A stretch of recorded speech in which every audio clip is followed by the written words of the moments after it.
Le départ de ce projet repose sur la notion que le phénotype d'un individu résulte de l'expression de son patrimoine génétique, donc les gènes qu'on reçoit de notre père et de notre mère, additionnés des effets des facteurs de l'environnement dans lequel on évolue. Parmi ces facteurs de l'environnement, l'environnement périnatal est particulièrement important. L'environnement périnatal, ça veut dire l'environnement de l'œuf au moment de la conception, l'évolution de l'embryon pendant la gestation, donc l'environnement intra-utérin, et l'environnement postnatal, les premières étapes de la vie postnatale. Donc cette période-là, qu'on appelle la période périnatale, est extrêmement importante et conditionne l'état de la santé de l'individu à l'âge adulte. Donc tout ça a été très bien documenté à partir des années 80 environ par des suivis de population dans lesquels on a corrélé leur état de santé à l'environnement intra-utérin notamment, auquel ils ont été exposés pendant leur développement. Donc cette période périnatale a été très largement étudiée pour ce qui concerne l'environnement imposé par la mère, puisque entre le fœtus et la mère, il y a des interactions très directes pendant la gestation et puis pendant la période de lactation où le contenu de cette alimentation ainsi que le comportement affectif maternel peut façonner le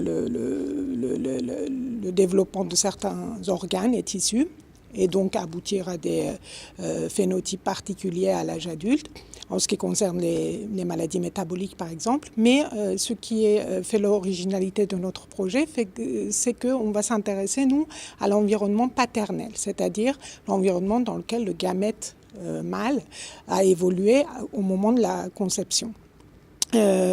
Cet aspect-là a été beaucoup moins étudié. Il n'y a que quelques données rares qui indiquent qu'un environnement métabolique perturbé du père peut avoir des conséquences sur l'état de santé de l'individu à l'âge adulte. Donc notre projet consiste à développer deux modèles. Un modèle de diabète franc chez le père, par injection d'une drogue toxique qui détruit les cellules bêta, et un autre modèle, un modèle de prédiabète et d'insulinorésistance par exposition des rats mâles à un régime riche en graisse.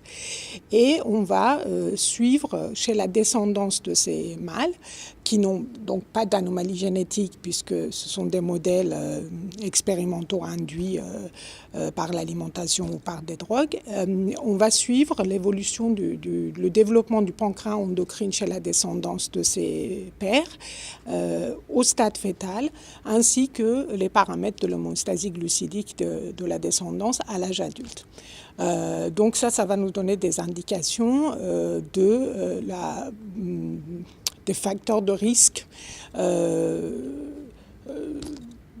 induits par l'environnement métabolique paternel pour le développement des maladies métaboliques chez la descendance. Voilà, ça c'est notre projet. Alors ces journées francophones de nutrition sont très importantes et très intéressantes parce que en assistant à ces journées, en fait, moi personnellement, mon sujet de recherche principal c'est le diabète, mais en suivant ces journées francophones de nutrition, ça me permet vraiment de baigner dans toute la recherche active qui se fait en France dans le domaine de la nutrition au sens large, dont ce que je fais et représente une partie de ce vaste champ de recherche qu'est la nutrition. Donc c'est un moment extrêmement utile, ces 2-3 jours, pour la conception de nouveaux projets et de nouvelles idées qui pourraient nous venir en écoutant toutes ces présentations au cours de ces GFN.